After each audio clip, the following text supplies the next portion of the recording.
Alert forecast. As the saying goes, when thunder roars, move indoors. Thankfully, it is a lot quieter here this afternoon on this Wednesday than what we were dealing with yesterday, even this morning across the region. There is a view from the Charlottesville-Albemarle Airport. Some scattered cumulus clouds out there, and most of the region is storm-free this afternoon. That was not the case yesterday and this morning. Once again, some excessive rainfall amounts.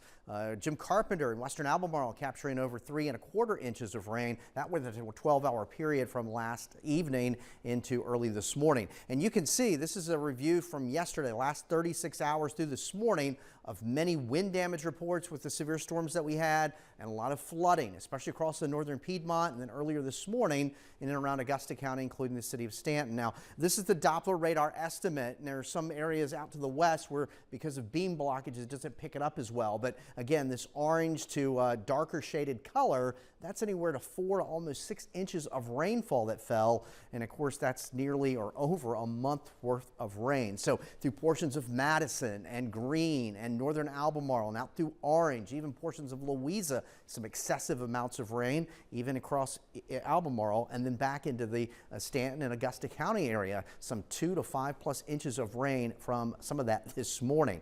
Temperatures right now are pretty much in the low to middle 80s, made up to a high of 85 this afternoon, a little bit below average and not quite as humid. Dew points, of course, measure moisture content in the atmosphere. The higher the number, the more humidity. We had low and mid 70s the last couple of days. They're slowly dropping. You'll notice the numbers are higher off to the east. We have a front that is off to the east as well, just east of Richmond, and we're kind of caught in between the real dry air and a little bit more humid air to the east. So again, there could still be a stray shower or storm, but we're not seeing that. This is a 18-hour review from this morning, and that front stalled across the region, allowing the redevelopment of showers and thunderstorms with excessive rain from this morning. Now things have certainly quieted down. The coastal areas are still receiving the rain, but things are quiet here on Doppler radar, although some of the models are still indicating something could still develop between now and shortly after sunset. Temperatures here tonight generally in the low and mid 60s across the region. Temperatures tomorrow in the mid 80s to around 90. That is seasonable, not quite as humid, and that sets us up for a pretty good looking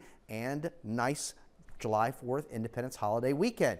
Basically in the upper 80s. Humidity is still fairly low on Friday as well as Saturday. Temperatures will flirt with 90 on Sunday, but a dry stretch expected. We certainly need that after some excessive rain and a wet stretch it's been since about mid-June. So we have a front that's off to our east here, and we have high pressure trying to build in from the west. Another little boundary is going to come through tomorrow, and that should usher in even drier air. There's some disturbed weather from the eastern Gulf across the Florida Peninsula. National Hurricane Center monitoring this. It has about a 40% chance of development in the next 7 days. It would be moving off to the north and east. It'll create some stormier conditions across Florida and some rip currents. So the models are still indicating something isolated developing here this evening. Don't know if that'll play out. Temperatures in the morning will start in the 60s. Again, a little less humid. Pretty nice day. Mid 80s to around 90, and a nice July 4th here on Friday with temperatures in the 60s to start. Afternoon highs upper 80s to near 90. So mostly clear later tonight. Muggy still. Temperatures in the 60s. There's a look at the Michael and Son 7-day forecast with a dry stretch of weather expected. We could certainly use that, Aaron and Steve, after the last several days. Next week, more heat and the storms making a return. All right, Eric, thank you.